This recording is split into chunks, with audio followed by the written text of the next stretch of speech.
2 kgs pickle order అయితే వచ్చేసింది. So, పీసెస్‌ని సన్నగా కట్ చేపించుకుంటున్నామనమాట. మీకు నేను అంటే చాలా మంచి క్వాలిటీ ఉన్న పిక్కల్ మీకు తయారు చేసి పంపిస్తామనేసి నేను మాత్రం ఈ వీడియో షేర్ చేసుకోబోతున్నాననమాట. సో, బోన్స్ కంప్లీట్‌గా తీసేసిన తర్వాత ఇలా కట్ చేపిస్తున్నాను. ఈవెన్ ఆఫ్టర్ ఫ్రై చేసిన తర్వాత కూడా బోన్స్ చెక్ చేసుకుంటున్నాననమాట.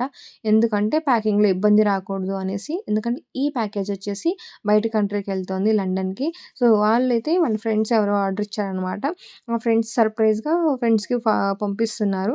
సో, పిక్కల్‌లో క్వాలిటీ ఏమాత్రం కాంప్రమైజ్ అవ్వకుండా చిన్న చిన్న పీసెస్ కట్ చేయించుకొచ్చాను. సో, 2 కేజీస్ పిక్కల్‌కి మనకి నియర్ టు 3 కేజీస్ చికెన్ తీసుకొచ్చాననమాట. ఉంటే ఎక్స్‌ట్రా ఉంటది అనేసి. సో, ఫస్ట్ అయితే ఇంటికొచ్చిన తెచ్చిన వెంటనే క్లీన్‌గా కడిగేసుకుంటున్నాను. 2 టైమ్స్ అలా వాష్ చేస్తాననమాట. 2, 3 టైమ్స్ అంటే చికెన్ బట్టి క్లీన్‌గా ఉంది అనిపిస్తే మాత్రం సరిపోసేస్తాను. ఇలా వైట్ వాటర్ వచ్చే వరకు క్లీన్‌గా కడిగేస్తాననమాట చికెన్‌ని. సో, మంచిగా అల్లం వెల్లుల్లి పేస్ట్ కూడా నేను ఇంట్లో తయారు చేసేదే చూస్తున్నారు కదా! చాలా సార్లు కడిగేసి అండ్ ఆయిల్ కూడా గ్రౌండ్‌నట్ ఆయిల్ మాత్రమే వాడుతున్నాము. పికిల్స్‌కి గ్రౌండ్‌నట్ ఆయిల్ వాడితేనే క్వాలిటీ బావుంటది. టేస్ట్ బావుంటది. లాంగ్ టైమ్ ఉంటదనమాట పికిల్ అనేది.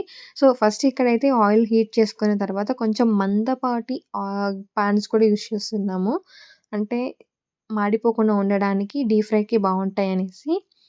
సో, పికల్స్ అయితే చాలా వరకు క్విక్‌గాను అంటే ఈరోజు ఆర్డర్ ఇస్తే రేపటి వరకు మేము రేపటికి మేము ప్యాకింగ్ చేసేసి డెలివరీకి ఇచ్చేస్తామనమాట. సో, ఇలా అప్పటికప్పుడే మసాలా రెడీ చేసుకొని, అప్పటికప్పుడు అన్నీ ఫ్రెష్‌గా తయారు చేసుకుంటున్నాము. క్వాలిటీ ఉన్న చాలా మంచి పిక్కలు మాత్రమే క్వాలిటీ మేము ఉన్న సప్లై పిక్కల్ చేస్తామండి. సూపర్ టేస్ట్ కూడా ఎటువంటి కాంప్రమైజ్ ఉండదు. 100% అష్యూరెన్స్ ఇస్తున్నాను. అంటే టేస్ట్ వరకు, ఫుడ్ క్వాలిటీ వరకు చాలా బావుంటది. సో, వన్స్ ఇలా రోస్ట్ అయిన తర్వాత అంటే ఫ్రై చేసుకున్న తర్వాత పికల్‌లోకి మిక్స్ చేసుకోవాలి. పికల్ అయితే రెడీ అయింది. పార్సెల్ కూడా పంపించేసామండి. డెలివరీ కూడా అయిపోయింది.